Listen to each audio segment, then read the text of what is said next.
Hi, good evening, everyone. I'm Carlos Clanton, the Ward 3 member of the Norfolk City School Board, and I'm joined with Noelle Gabriel, also at the Norfolk School Board.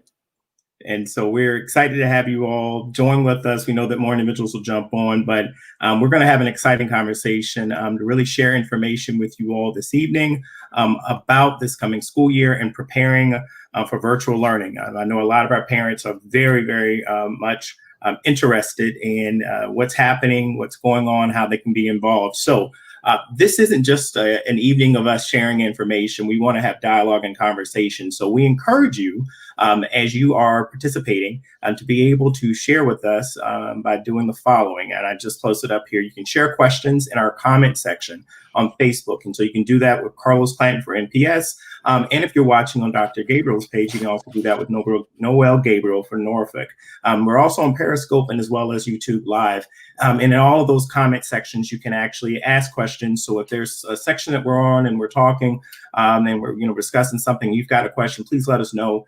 It'll pop up and we'll be able to share it. But I'm excited because I'm not a medical doctor, but we've got a pediatrician and a doctor in the house this evening with Dr. Noelle Gabriel, and who brings a wealth of knowledge. So the big question parents have right now is how to prepare our children for success as they return to school in all virtual learning environment. As you all know, we're in the middle of a pandemic, and the school board voted to move for the first 9 weeks of school and to make it virtual. And so I'm not going to hold it up. I'm going to go right in and with Dr. Gabriel here. And so Dr. Gabriel, tell us a little bit, to kind of set the stage. Everyone knows that you served on the school board, and some people know that you are a doctor. I'm going to give a little bit more about your professional experience. Absolutely. And thank you so much again for having me on, Mr. Clanton. This is truly a wealth of knowledge for our stakeholders that are going to be viewing either tonight or maybe later on. So my background is that I attended Oldham University. I majored in biology, chemistry, and communications. And then I went on to Eastern Virginia Medical School to complete my medical degree. And I always knew that I wanted to go into pediatrics. And I did my residency training at the Children's Hospital of the King's Daughters. Right after residency training, I took a position in the emergency department as a pediatrician there. And I have almost 10 years of experience. More now, working in the emergency department at Children's Hospital of the King's Daughters. And a couple of years ago, I joined a practice associated with CHKD to serve in the capacity of primary care. So I have a very unique perspective in that I both see patients in the emergency room, and I'm also seeing patients in a primary care setting. And a lot of parents would be familiar with that as their children's doctor that they get their well checks with their vaccinations. If they come in for just a standard, bump on the knee or a rash, they might make a visit to see their pediatrician. And then, of course, I see the more serious things that would come in, especially in the evening time when typical practices are closed. So I have a wide wealth of knowledge. I'm also the mother of 4 children. And so I'm a parent myself. And I would just, say to the parents that are watching that I can understand what you're going through right now. As a mother myself, a frontline worker, someone who's trying to balance career, motherhood, and service on the board, and trying to make the best decision for our children. It's very difficult right now. And I understand that a lot of families are going through some very difficult decisions. What should they do? And I would just say to those families, we hear you, we understand. I don't think that every answer that we come up with is necessarily the one that works best for you, but we're trying to do what's best for the community as a whole. And I will say also that in Norfolk, we have a very large percentage population of the children who are most at risk for developing the coronavirus and being symptomatic from it, and then possibly, having hospital admission. And what I'm saying here is that, the coronavirus, what we've seen, and this is not new to anybody, this has been on the national news, that more children of color especially African American and Latina families, tend to be more prone to be developing the coronavirus for a variety of reasons. Equity and health access to health care, quarters, multi-system families. And so, our direct city, our city is a mirror of what that could potentially, be, because we do have a high percentage of those children, especially in our school division. And so we have to layer on, well, if other divisions are sending children back to school, or if other divisions are making these decisions, is that necessarily the right decision that we need to be making here for our city? And so we're very lucky right now to have an entire children's hospital in our backyard, wonderful pediatricians who are really dedicated to the science, the understanding of the data, following the health metrics. And I will say this, Mr. Clanton, I know that, we just had a board meeting not too long ago, and I can't even remember how many times Dr. Birdsong reiterated, we're in close contact with the health department. We're in direct communication with Dr. Lindsay, who oversees the health department, so we can make sure that we are following the health metrics. Great. And so I'm placing up here for those who are watching, they can actually write this down, but the CDC actually just sent out new guidance, and you shared that with us. And so if you want to elaborate on that a little bit. Sure. Let me go ahead and talk about that for a little bit. So as we know, the rate of infection in children is much less than that of adults. And so of all of the individuals that have been infected with the coronavirus, now remember, the infection is from the virus itself. And there are many different types of coronaviruses out there. This one in particular is the SARS coronavirus 2. And so that's what differentiates it. And then once you start to have the symptoms, the fatigue, the headache, the myalgias, the pneumonia on your chest x-ray, then you are now classified as having, COVID-19. So the COVID-19 actually describes the disease state. The virus is the coronavirus, the SARS coronavirus. Okay. So that's the difference between the two items.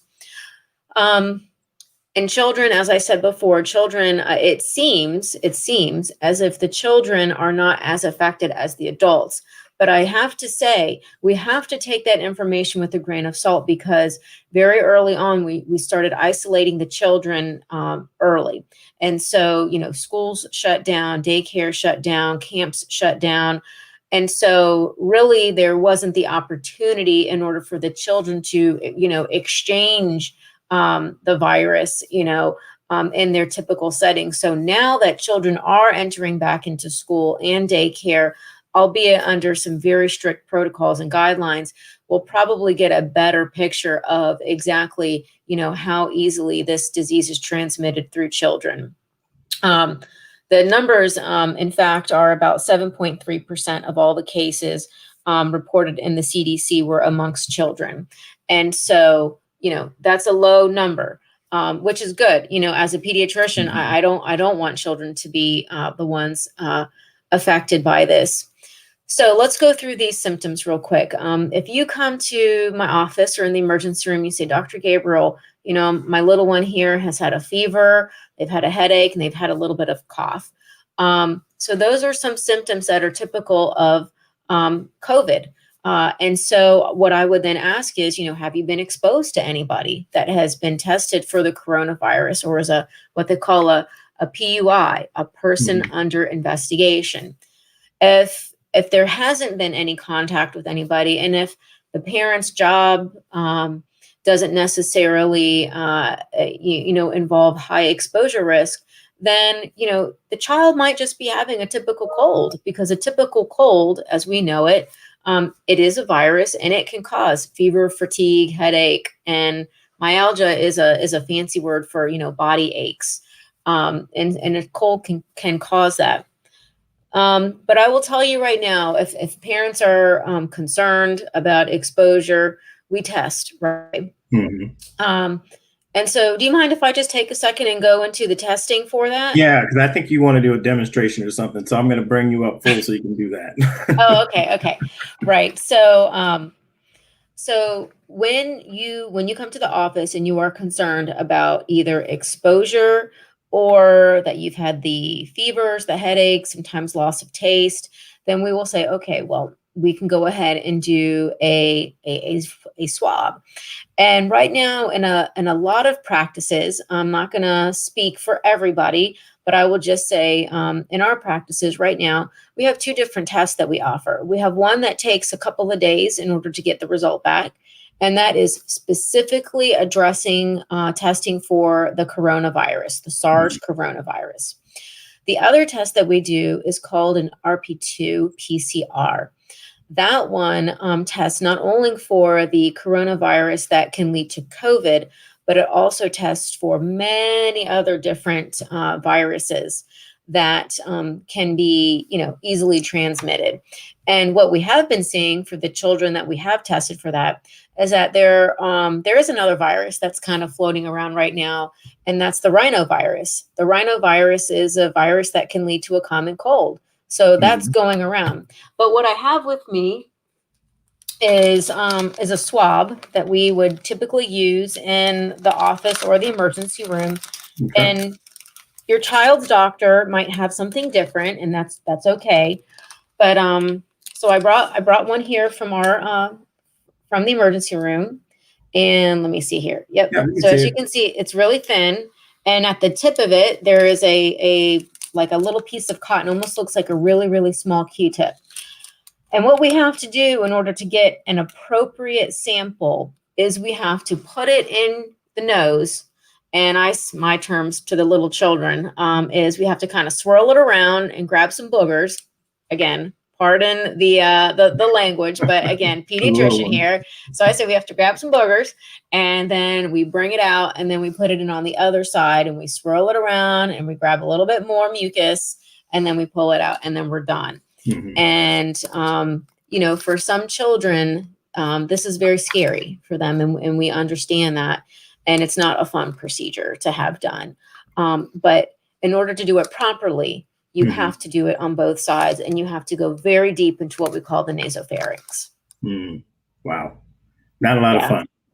Yeah. Well, I definitely appreciate that context because, I guess the other thing with this is that a lot of people, there's varying different opinions about being in school, starting virtually. Of course, Norfolk was the first one. You actually made the motion. I seconded and actually did an amendment to it that it specified the 9 weeks there.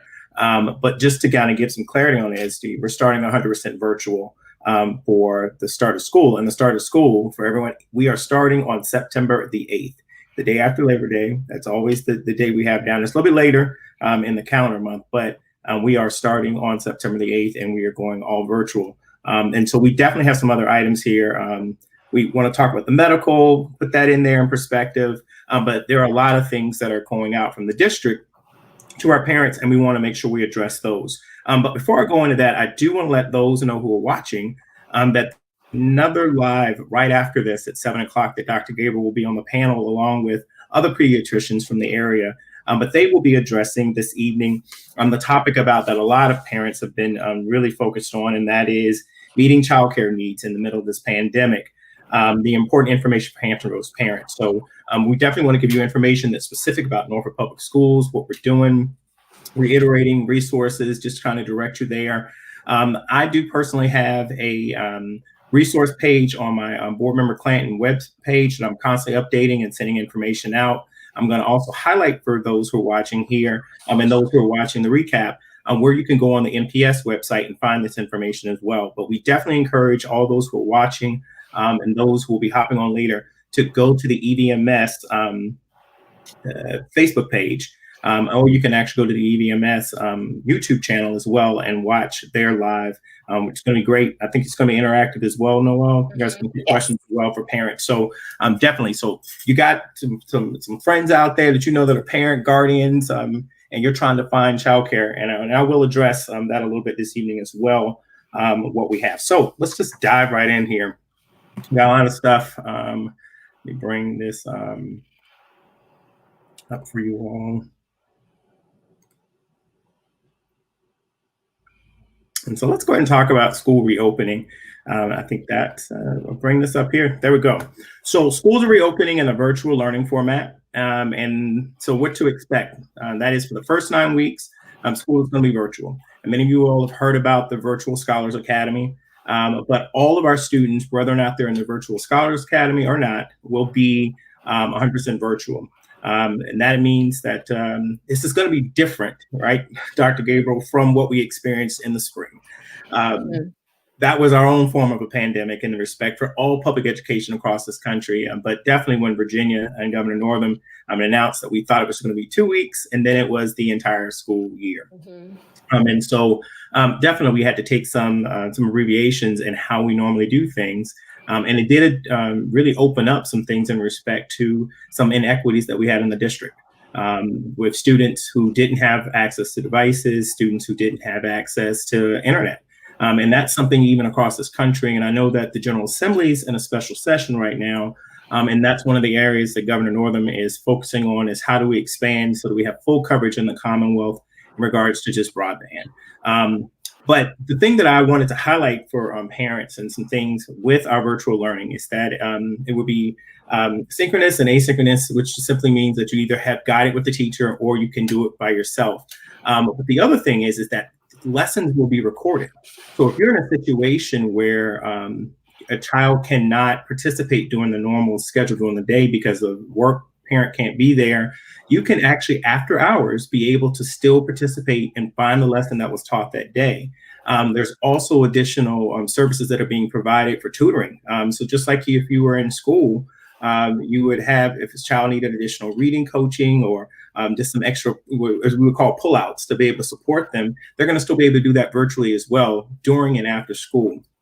And so I just want to really raise about the devices. And so, Dr. Gabriel, if I have a child who does not have a device, and that means that every one of our children should be able to have an iPad, a Chromebook, or a laptop. If I don't have one of those right now, what should I do? You should call your school principal. That's who you should be in touch with. If you have your teacher's information, or if you know the school that your child is going to be going to, just look up the school's phone number and call. I can tell you right now that no child has been denied a computer, a MiFi, which is the ability to get onto the internet. No child. And even the division has made it so that there can be door-to-door delivery for some of the devices if transportation is an issue.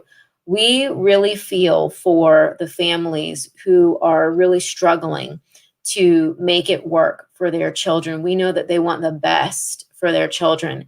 And Norfolk Public Schools, we're partners in that, and we want to make things as easy and simple as possible. And so I know that, when everything kind of, as you said before, went into crisis mode in March, there was some scrambling going on to make sure, who needed things, who didn't need things, platforms to go on, professional development for teachers and staff.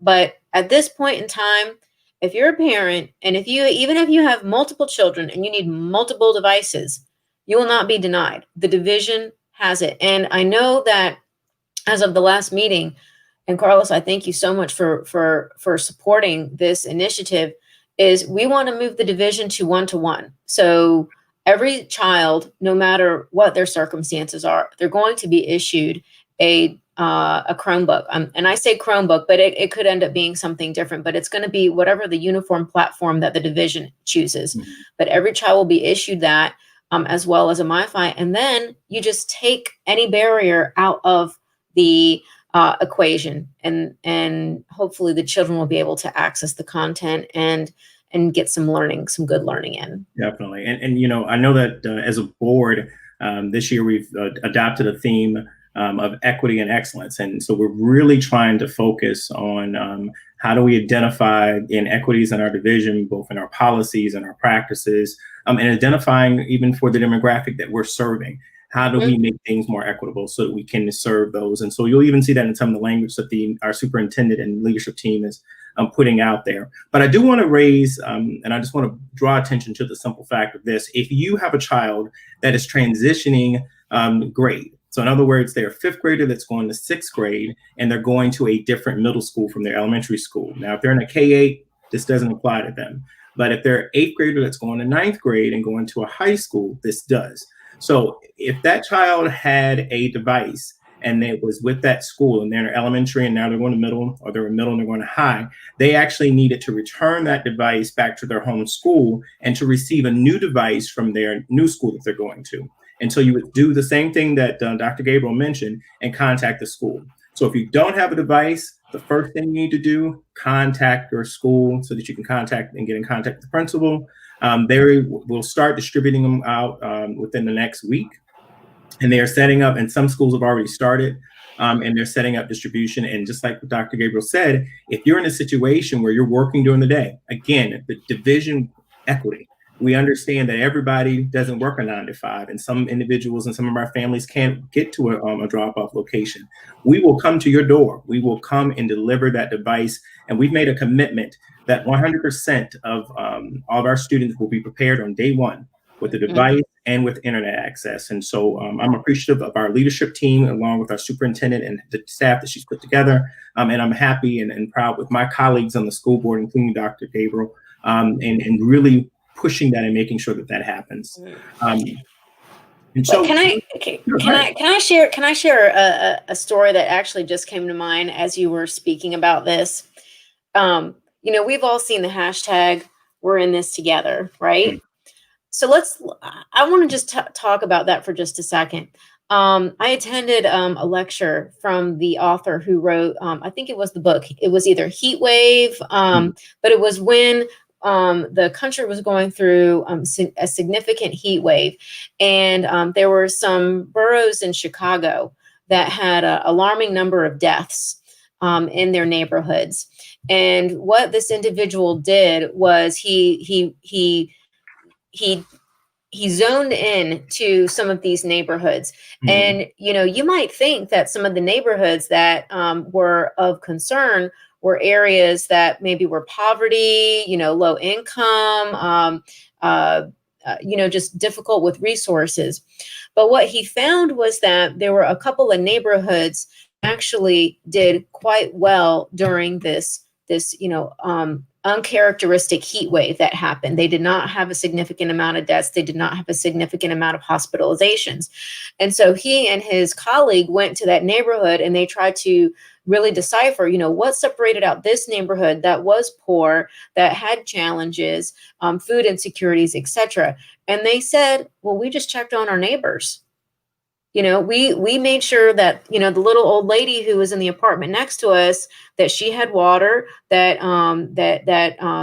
her unit, her air conditioning unit was working, or if it wasn't working, that we did things in order to make sure that she was, okay. Or we checked on the family next door. Or when we went out to get groceries, we brought groceries for everybody.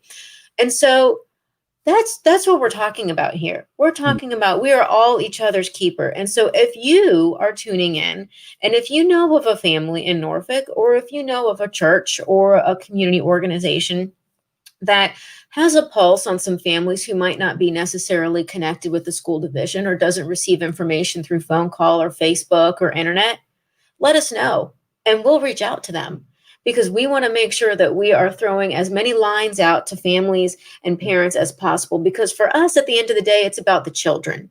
It is about making sure they have everything that they need. And whatever the situation might be, we don't look at anything. Whatever the situation is, we want to make sure that we're there to help the kids. Definitely. And that's a great segue into another portion of our reopening. Lauren Campson, who I want to say doctor, she's got that honorary doctorate, but Dr. Campson, who's one of our colleagues on the school board, really talked about our most vulnerable populations. And that definitely was our K-3, pre-K-3, our English language learners, our students with special needs. And so the division has really been going out of the way to really hone in for services. And just to let everybody know, we're in a virtual. The ultimate goal is to get back to school when it is safe. And one of the things that the first groups that we've identified, even as a board, was those 3 vulnerable groups will be the very first that we get back into the building, or we get back into some type of in-person context. But we got to put safety first. And that was one of the things: safety for our students, safety for our staff. And ultimately it's safety for our families, because if you have a child that comes in that may be asymptomatic, and I know we don't really talk about that so much, but and then they go back, and then, we know that we have a large population in our city where we have older parents or grandparents or guardians who are taking care of our students. We don't want to expose them and then have just so many more problems. But this extra support that we're placing out there, we have planned support for our students and family, and that includes training. We've got some training sessions that are going to start up next week. It's going to be announced this week from the school division for parents and for students on how to use the systems, how to give support. And then we'll talk a little bit about some best practices, but there are things out there that we're really pushing, particularly with the English language learners.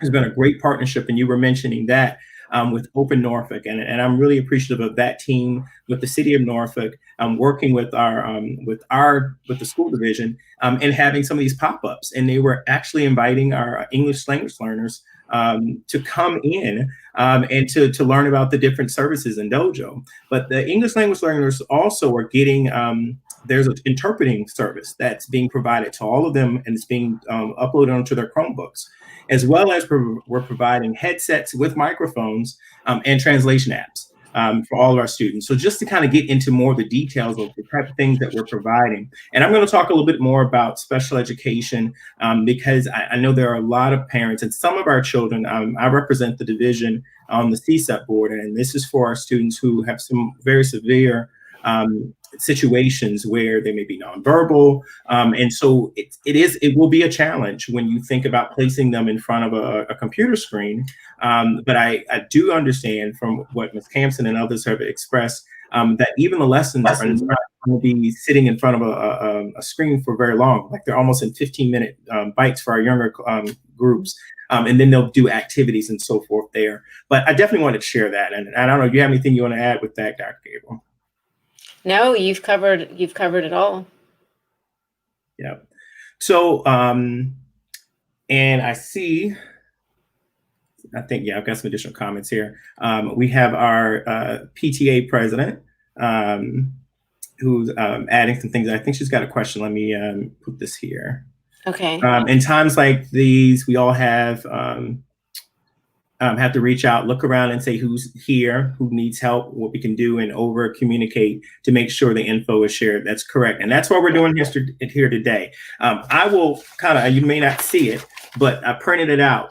But our superintendent, I think this is probably about the 5th iteration of this newsletter.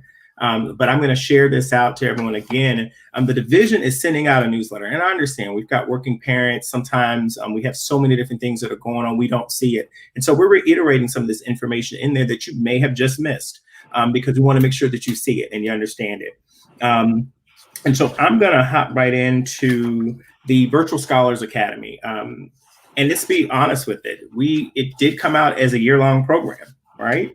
And feedback came back in from some parents saying, hey, can we break this up? Does it have to be year long? What if we want to opt in and opt out? And we're listening. And the administration came back and said, you know what, that's not a bad idea. And so you have until, well, they said to the Saturday, but I know that we're up to about 7,000 individuals, students who have signed up for the Virtual Scholars Academy. Everyone will be virtual for the first 9 weeks, but those individuals and those students who have signed up will continue on in the Virtual Academy moving forward. And then they'll have an opportunity, they can opt in or opt out when we start looking at the second half of the school year, which is typically around January. But that's an important thing that you want to do. Now, I want to hop in and share with you all about some best practices that the division shared in preparing your child, tips and getting ready for this year's for virtual. And so I've got it here. And this is in the newsletter. Again, I'm going to share that here. Again, we're at 6:32, so I want to make sure that I keep time here because I want you all to get over to the other session. But I'm just going to quickly go over these things. But these are tips.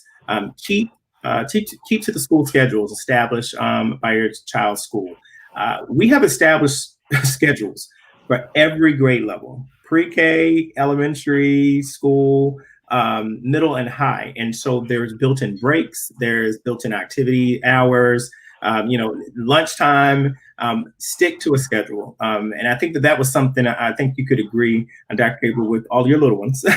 I know you probably kept them on a schedule, but that was challenging when we went to spring break. We really didn't have a schedule. It was kind of, here's your packet, this is when it's due. And we kind of left parents to kind of somewhat fend for themselves and try to figure it out. You know what phrase I started using in the office when I talk to parents now is I say, you have to become a cruise director. So you have to put your cruise director hat on and you have to plan out your child's day, and account for everything: meals, exercise, shows, entertainment, the learning process. And so we're parents, we're cruise directors, we're the teacher, we're everything. Yeah. And when you put it into that context, okay, you're like, okay, if I am the cruise director, then how do I plan out the day? And you have to account for every minute because children need stability, they need routine, and that's how they work towards success. When they know what to expect every day, that gets them on the right track. Yeah. A lot of variability is not good for them. And so if you're going to plan for learning in the afternoons when you come home from work, then stick to that schedule. If you're more going to be learning in the morning while there's a babysitter there, or they're in a daycare center, or whatever the situation is, an older brother, a grandparent coming in, then stick to that. But consistency is very, very important. Great. And so the other piece of this is make sure they have any materials necessary to complete their work. Check with your schools. They're still going to need supplies. And because the expectation is that students will still be doing projects, they'll still be doing activities at home, and they're going to need the necessary school supplies. So make sure you check with the school, with your various school websites to download those sheets. But most importantly, another thing that I kind of want to emphasize: if you do not have a stable internet connection, now you may have internet at home, but you know that Wi-Fi might be a little shaky. We want to make sure that we don't have any interruptions with our students and their learning. So, and especially if you've got to work at home and you've got to use the same internet and it's stressing it, it'd be much better for you as a parent to request to have the Wi-Fi so that there's a separate dedicated Wi-Fi device for your child. That they can have that, or your children that are there. So don't let that be a hindrance. But if you think that you may need it, we have it. It's available. Please take advantage of it. The other thing is, go ahead. So this is great because I was in a meeting with the Granby Elementary PTA the other day, and shout out to Talbot Hall Church and a couple of other organizations. They actually donate school supplies to the school. And when the children are coming to get their laptops and their MiFis, they're going to be handing out a school supply bag. And that's something that the school is organizing. And so I would say, number one, if there's an organization that's out there that's interested in collecting some school supplies, please reach out to the neighborhood school that you serve. And I'm sure that they can figure out a way to get those supplies to the children. And then number two, parents, before you go out and buy anything, you might want to just check in with your school and see if there is going to be something like that available for your child. The community has really, in many aspects, stepped up to the plate to help our youngest children, and we're really appreciative. Great. And Dr. Noelle Gibson, who's our new chief of school leadership, former principal at Granby High School, but now in central administration, I brought this up in the last school board meeting. If there are individuals, faith-based businesses who want to support, collaborate with the district, who do they need to contact? And that's Dr. Noelle Gibson. And so I will be sharing that information as well with everyone there. So if you have an organization or you have a community group or civic group who wants to be able to support your local school, definitely you can contact that school. But if you're not getting any luck or success there, definitely contact Dr. Gibson so that we can get you on board. That is one of the major things that we're pushing this year, and that's to strengthen our partnerships and collaboration with our community partners. The other thing here is provide a space conducive for learning. I know that can be challenging sometimes when you've got multiple children, or even if you've just got that one and you don't have a space. I was watching the news this morning and they were talking about in the thrift store, the one thing that they don't have left anywhere are desks. They're all gone. But you want to try to find a space that's conducive for your child to be able to be focused. And you might even want to invest in, and I think that might be something that's out there, is to get a headset. Because if you're all home and there's a lot of different distractions, anything that can allow them to not be distracted and be focused on what's going on in front of them is definitely important. Create a daily plan. Discuss and decide with your child on what time they're going to get out of bed. I know that was a challenge. I heard that a whole lot, trying to get kids out of bed. They're going to get dressed. They're going to eat breakfast. Again, keep them on that schedule, just like they were going out to school. It's just like the same thing with us. We're getting up. For those who are working from home from virtually, we've got to be up. We've got to be logged in. We've got to do certain things. And the other item there, they have some additional, I'll let that come up, is make sure all work is completed. The nice thing about this, and I think we're using Canvas, if I'm not mistaken, right, Dr. Gabriel? Yes. It's kind of the overall school portal hub. And so you'll be able to use Synergy. You'll be able to look. Parents, you'll still be able to check on your child's grades. You'll know what they're doing if they're not doing their work. So the other thing, too, that's very important that didn't happen in the spring but will happen in the fall is we're taking attendance. That teacher will be checking in every day to make sure that their child is present. But if you run into a situation and your child has to get other kids, siblings together, and they're going to need to be late, communication. We're not being so stringent at the school level that we're not working. We understand that there may be some challenges, and there may be some situations where students can't be there during the day, and they're going to have to do their work after the normal hours. And so that's something that's worked with the teacher, and definitely identifying at the local school level. Help them check their messages and communicate with the school. And so that's what I'm talking there. Just make sure we keep the communication, parents communicating with your teachers. Also, to learn to identify your child's barriers. You might be in something, if your child is saying, I don't get it, the first step to identify exactly what it is isn't always easy. And so that might be something that you bring up with your teacher in conversation with the child's teacher, because then there are supports that we're placing in there. There's additional tutoring sessions that we're having and providing.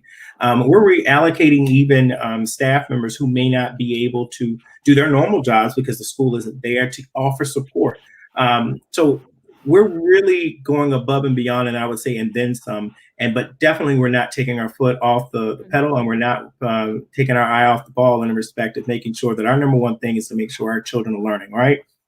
That's right. And, a lot of great ideas have come from the community. And so I just thank the community for their feedback that they've provided to us, because surely and I've said this before, there's not a playbook on what we're doing. And of course, we're trying to look at what other divisions have done.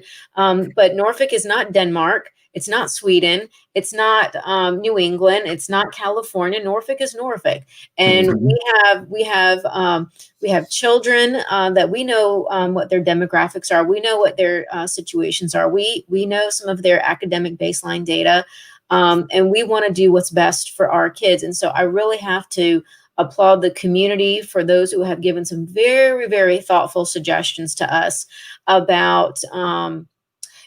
Even some parents were like, screen time, that's a lot for children.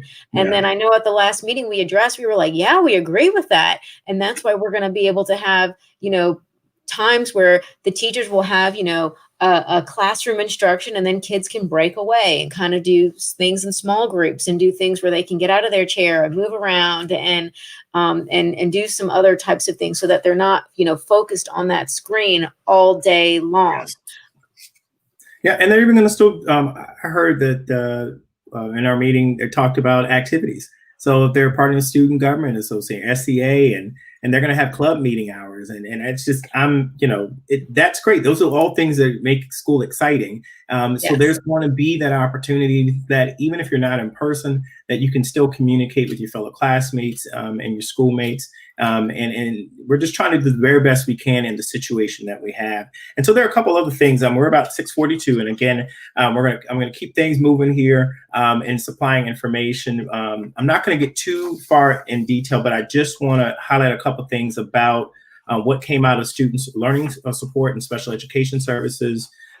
We have a new team, a new leadership there. That team is working extremely hard. This is probably one of the demographics in our school division that I have a very soft heart for because I've got my nephew who's special needs, and they've always been great at the school level and everything. And so it's challenging when so much of that education is dependent upon being in person and building that relationship and trust. And so we're trying to do the very best we can. There's more information. I just don't feel like I have a lot of time to get so far deep into it.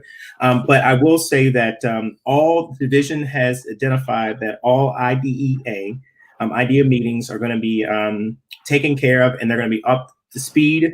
They're going to be brought current, and they're going to be held by December 1st. So that is what was identified in the last newsletter out to parents. That all parents who have a student with disabilities should expect some type of communication before school starts, and as well as about their meetings resuming in the fall.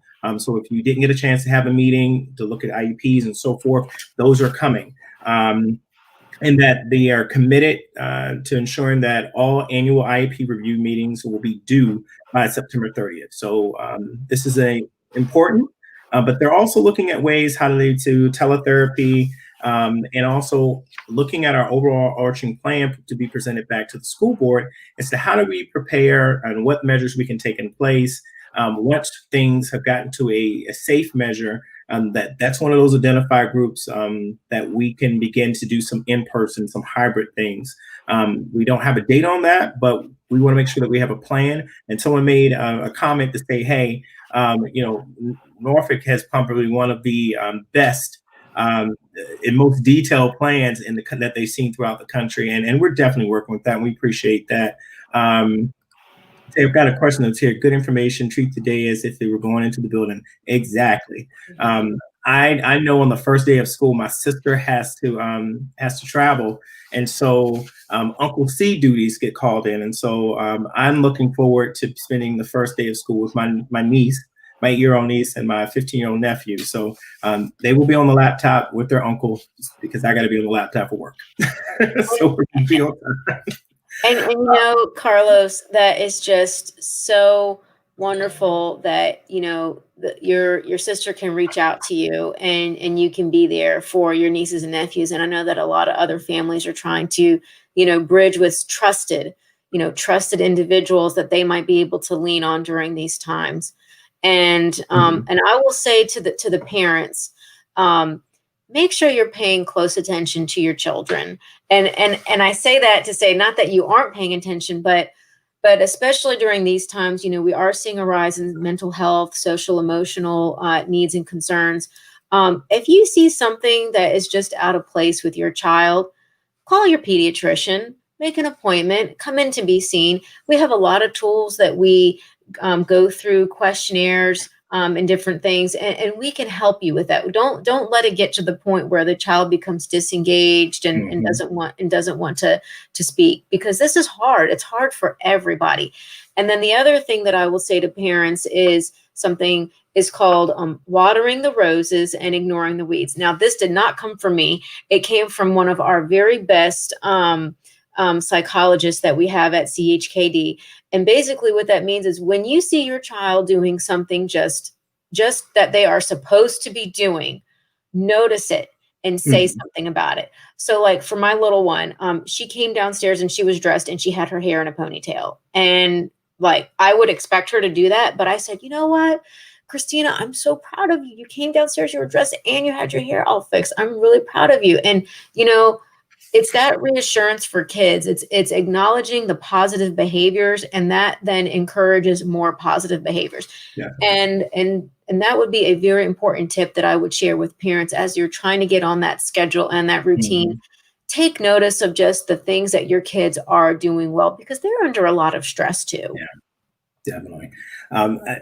Great point there. I want to address Philip Hawkins, who's our former president of our Education Association here, but one of our pre-K teachers. He said, can IEP 504 meetings be held virtually via Zoom? And yes, they can. And that's how they will be performed. They'll be scheduling those and conducting them and getting them all completed by those dates there. So thank you for definitely raising that. That will be an option. And if there's any additional questions regarding that, definitely contact our Learning Support Special Education Services. And you can find that on the MPS K-12 website. One of the other things that I wanted to bring to individuals and bring to your attention is regarding childcare programs. And so what we have so far, and again, as I've mentioned for anyone who's hopped on here, right immediately following this at 7, EVMS is doing a session that's a roundtable around that. And Dr. Gabriel, I got to make sure I get you over there because you're also on that panel that's going to be addressing one of the most critical situations that a lot of our parents are finding themselves in, and that is how to find adequate childcare in this these first 9 weeks here. And so I do want to point out that Norfolk through our Champions program, who already does our before and after care, that we have full day childcare at 4 of our elementary schools, and that's Camp Allen, Coleman Place, Little Creek, and Richard Bowling. That they are continuously in conversations right now, and that there will be additional sites and other services provided in the coming days. You'll see that information, but definitely go over to find out other resources. And I'm going to be putting out more information. If you haven't signed up for my e-newsletter that I'm providing, that goes out every Monday now from me, and I'm trying to provide resources. And that's not just if you're in Ward 3, but if you want to get the information, definitely, this is for any parent in Norfolk Public Schools. I work for a community action agency, and we have COVID-19 resources. And one of the things that I'll address in here, there is a website, and I'm going to turn it into a banner here so that you can go to. It's called Resources 757. If you are being negatively impacted by, I'm going to make sure I spell that right. If you're being negatively impacted by COVID-19 right now, you can go to resources757.org. It is a compository of various resources, utility, and even in the situation where, and this is important because we've got children who are, if you're at a home and you're in a situation of being possibly evicted, that moratorium goes until September 8th, but then we don't know what's going to happen after that. There are programs in place in the Commonwealth that you can take advantage that can help prevent that. All of these things affect, if you have a child involved in it and they're adult things, they still affect the child. If they don't know where they're going to have their next meal or have a roof over their head, how can we expect them to learn? And so we want to do everything that we possibly can to alleviate those situations. Yes. There is, I've got a lot going on popping up now, so I'm going to try to address these things. And Philip Hawkins, he's immediate past president. Yes, we appreciate you, Philip. Levon Pledger, yes, about equitable childcare options. Yes. So Levon, make sure that you and spread the word. EVMS live 7 o'clock. They're going to be talking about that. And my agency, Stop Incorporated, provides, we will pay for childcare for individuals who have to go to work and are in a situation. And so please go to that website, Resources 757, so that you can get that information. It's a lot of programs that are out there in that very situation to help parents. Philip, you've got full day care, great. We need that in St. Paul's area. Yes, we do. And we're looking at that. If there are churches or other groups who are interested, and I know the division is in discussions, they are very open to it and trying to make that happen. I think, Dr. Gabriel, you want to say something? Yes, please, though. If you are signing your child up for daycare, make sure they are licensed. Make sure you have researched them. You have done the proper homework, because the last thing that you would want is to, not have your homework done and, not have the care that you would expect. And so I know that, parents are very in need of childcare, but please, please, please do your homework. Make sure that they're licensed. Make sure that they are on file. Make sure that, there's individuals that might be able to just check on them and make sure that things are okay. Because we definitely don't want any harm to come to any of the children. And I will say this also, I have my mask with me. Okay. Make sure that your children, if they are older than 2, that they are wearing their masks appropriately, which means that they are fully covering their nose and their mouth like this. This is not the right way to wear a mask, like this. This is not the right way to wear a mask. When you're talking to someone, don't pull the mask down, but the mask should be worn like this, just like that. Okay. And this helps to decrease the transmission. If you happen to be infected, the virus particles from going from the other person. And so, I know we're running so short on time. There's just so much information here. I know, you have a lot of information, and it comes in there. I do want to address, and I popped this up here because Philip Hawkins, who is one of our pre-K teachers, he talked about classes being eliminated. And I will say this, that we are still registering. We're taking registrations for those students, and I put the information up here. I will share that out. If you have a child who is going to be 3 or 4 years old by September 30th, please enroll them in the pre-K program. And you can find the application and information on the MPS website, as well as you can email that information back to the preschool at MPS K-12. I put this information up here, and I wanted to make sure that and the division is doing immunizations for kids. Oh, and so if you obviously I would recommend that you go to your child's pediatrician to get the immunizations, because we're checking on other things as well, developmental milestones and all of that. But if you are in desperate need for the immunizations, the division is providing the immunizations that you need for entering kindergarten, for entering the 6th grade. And immunizations are very, very important, especially when it comes time to getting the flu vaccine, because I know that everybody wants to return to school, but if we are, ramping up with another spike in COVID, and then we have the flu on top of that, it's really going to set us behind. So I would say that a takeaway from this is, please start thinking about planning for the flu vaccine. Got it. And so I'm going to also, Mr. Hawkins, because he's directly there in a school, I will share that information out for the list of schools that have pre-K classrooms. He's recommending at this particular stage right now that you contact the school directly to go ahead and get your child registered there. So we'll make sure, I'm going to follow up on that and send that information out to make sure that individuals have it. We're at 6:54, but I'm going to chug along here and share this in here. If you are a transfer coming into the division, or you need to sign up your child for free or reduced lunch, we are doing that right now. You can go to the mpsk12.com, to the school nutrition webpage, and download the application as well for students this year. And that will be starting, we'll be doing the grab and go meals at the school locations, and that'll be starting on September 8th. And so what we've been doing over the summer will end on the 31st, and we'll now have that in there. The other item that I wanted to, school calendar is out. I'm going to be sharing that with everyone as well. Just remember, school starts on September 8th. That's day after Labor Day. And as well as, I just want to do a quick plug in here because it's important about voter registration and about the census that's coming up. So the census is happening right now. And if you are watching this at any important time before the end of September, the federal government the Census Bureau has pulled it back. We're going to have an additional month, and we don't. We've got to the end of September. This is critically important to public education here in our city. We need you to complete your census, and you can go to 2020census.gov, takes you less than 5 minutes. This is how we get resources from the federal government to support our local public schools, transportation, roads, you name it. So if you haven't done that, please, we encourage you to take advantage and get that done. And so I know I've got to get you over to the other side there. I appreciate you And I almost feel like I need to have another one just to follow. We need to have a part two. We wanted to go over. But if you have it, I will share it again. The MPS newsletter just came out, I think, on Monday. This is the August 17th edition of that.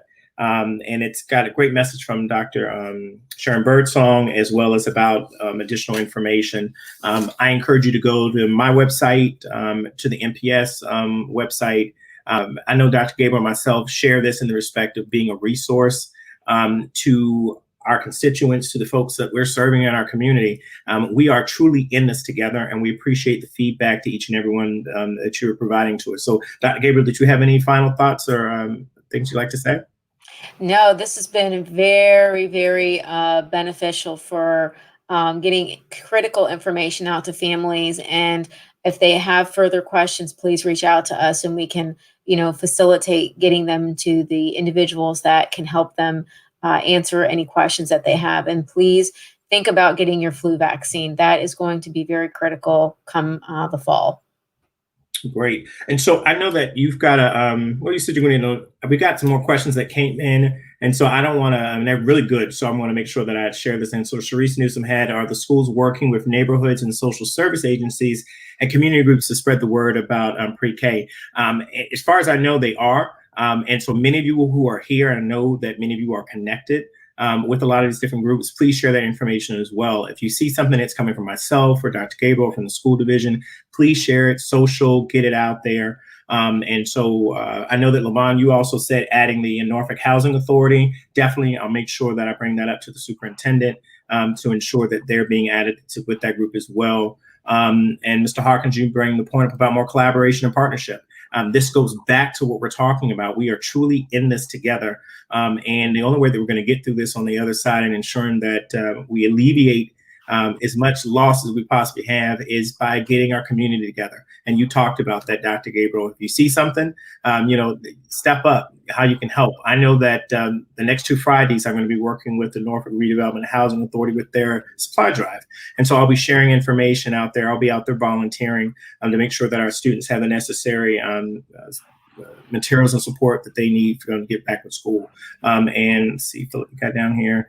Appreciate it. Thank you. So Mr. Hawkins, we got thumbs up approval from him. And as well as Mr. Pudger, I appreciate it. Truly, working together, listening. So if you've got suggestions, comments, things that are coming up, please let us know. There is a, you can send something. If you want to email the school board, you can email us at schoolboard@npsk12.com, and I'll share that information out to you as well. But I appreciate everyone who has joined us. Again, if you are seeing this after and you're watching the replay, great information. We hope that it helps you. We encourage you to share that information. And if there's additional ideas or suggestions that have come up, I know that Dr. Gabriel and myself, we're on our social media, messaging us, send us an email, call us. We're going to do what we can to ensure that we can bring about change and to make do things that are in the best interest of our kids. As I have said, I'm student-centered and teacher-inspired, and I know that Dr. Gabriel is a daughter. Her mother was a teacher in the respect of, so our teachers have instilled so much in us, and so we take it as a great honor to be able to serve you all and serve our community, and most importantly, our kids. So with that, it's 7 o'clock. I appreciate you all. Dr. Gabriel, I gotta let you go. Everybody, hop over to EVMS. They've got a great session going on. You can find it on Facebook and as well on YouTube Live. Everybody, thank you. You have a great one.